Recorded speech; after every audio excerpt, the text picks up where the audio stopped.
नमस्कार सर्वांना. श्री स्वामी समर्थ. वटपौर्णिमेच्या दिवशी स्त्रियांनी या रंगाची साडी नेसू नये. वटपौर्णिमेच्या दिवशी स्त्रियांनी या रंगाची साडी नेसू नये. 1. वटसावित्री पौर्णिमेचे व्रत हे हिंदू धर्मात स्त्रियांसाठी अत्यंत महत्त्वाचे आहे. 2. वटपौर्णिमा म्हणजे 7 जन्म तोच पती मिळण्यासाठी महिलांनी करायचे व्रत. 3.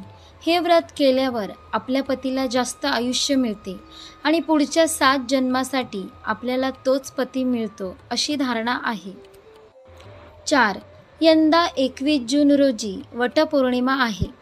5. या दिवशी वडाच्या वृक्षाला अनन्यसाधारण महत्त्व आहे. 6. या दिवशी सावित्री आणि सत्यवानाची कथा ऐकण्याची ही प्रथा आहे. या दिवशी सावित्री आणि सत्यवानाची कथा ऐकण्याची ही प्रथा आहे. 7.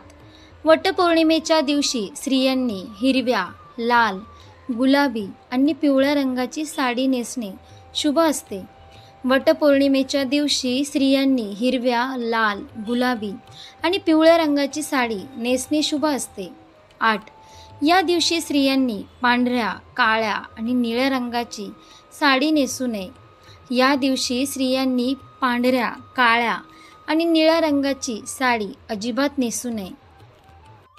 अशा प्रकारे आपण पाहिलं वटपौर्णिमेच्या दिवशी स्त्रियांनी कोणत्या रंगाची साडी नेसू नये व कोणत्या रंगाची साडी नेसावी. आशा करते तुम्हाला ही व्हिडिओ नक्की आवडली असेल तर लाईक करा, शेअर करा आणि आपल्या योगेश्वर कृपा या चॅनलला सबस्क्राईब करा. भेटू एका पुढच्या नवीन व्हिडिओमध्ये. धन्यवाद.